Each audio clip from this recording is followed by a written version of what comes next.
Inilah 5 hal yang harus diketahui mahasiswa keperawatan ketika pertama kali praktek di klinik atau rumah sakit.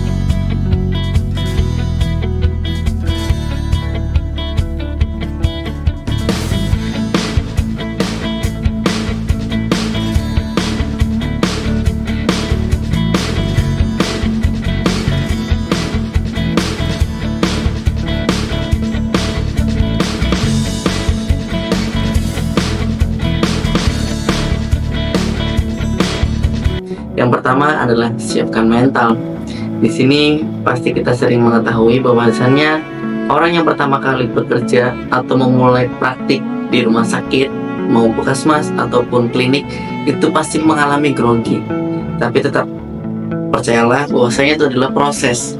Kita harus siapkan mental kita lebih tenang, lebih jaga emosional kita.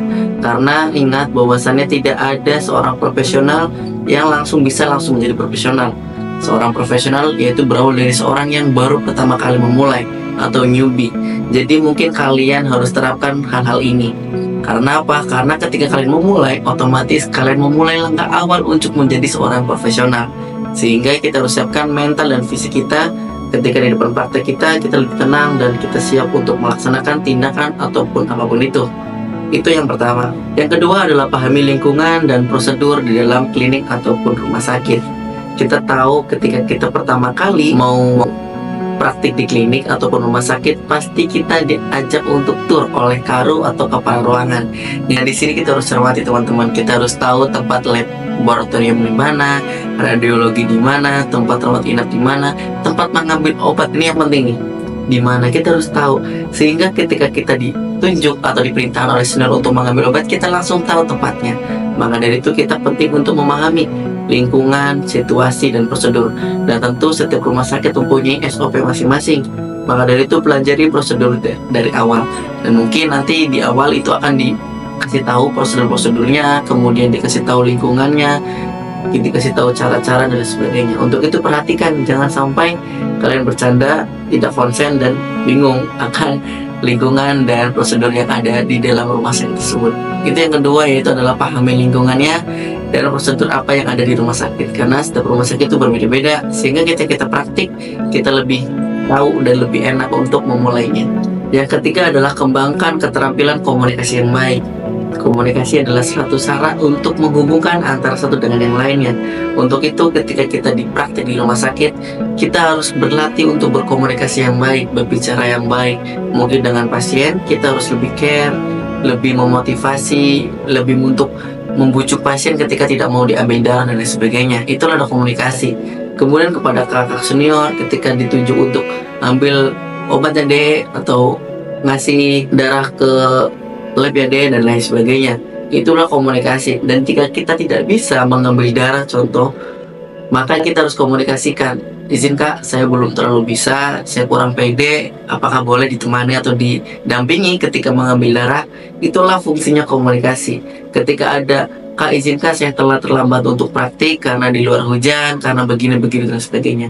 Itulah pentingnya komunikasi. Komunikasi antar senior maupun antar pasien. Itulah pentingnya komunikasi, sehingga ketika komunikasi yang baik membantu kamu membangun hubungan yang baik pula dan mendapatkan informasi yang perlu untuk perawatan kita nantinya. Oke, you understand? Oke, kita lanjut. Yang keempat adalah fokus pada pembelajaran dan refleksi. Di praktik ini mungkin kalian akan terjun pertama kali, sehingga fokus untuk mencatat kesempatan berharga untuk belajar dan berkembang. Sehingga ketika kalian pertama kali, usahakan untuk banyak mendapatkan ilmu, banyak bertanya, sehingga ketika nanti kedepannya itu akan bermanfaat untuk kalian semua. Nah, setelah sesi praktik, luangkan waktu untuk refleksi pengalamanmu. Diskusikan apa yang telah kamu pelajari dengan mentor atau teman sekelas, sehingga ini akan membantu memahami dan meningkatkan keterampilan serta pengetahuanmu. Mau kalian salah maupun kalian benar dan sebagainya, itu adalah fase-fase belajar. Untuk itu banyaklah bertanya, banyak mengekspor, jangan takut untuk deh ambil darah ya, maaf kak saya nggak bisa dan sebagainya. Lakukan, tetapi jika tidak bisa dampingi, komunikasikan. Karena jika kalian takut untuk memulai, maka kalian tidak akan bisa sama sekali. Maka dari itu lakukanlah apapun itu, eksplorlah sebanyak mungkin ketika kalian praktik pertama kali di klinik. Oke? Dan selanjutnya adalah jaga etika dan profesionalisme. Ini sangat penting ya teman-teman. Karena di rumah sakit itu etika sangat dijunjung tinggi. Jangan arogan, jangan ceroboh, jaga sopan santun kepada senior, kepada pasien. Jangan gibah di depan pasien, jangan menceritakan hal-hal apapun yang kalian lihat di rumah sakit kepada teman ketika praktik.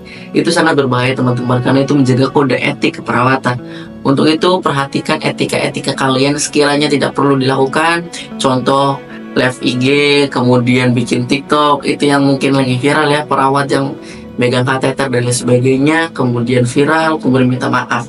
Itulah hal-hal yang tidak boleh dilakukan di rumah sakit. Karena itu menjaga etika dan profesionalisme. Kita sebagai tenaga medis harus menjaga, mempunyai wibawa dan berkata tutur yang baik, dan jika tidak diperlukan, tidak perlu untuk bertanya ataupun berkata apapun itu.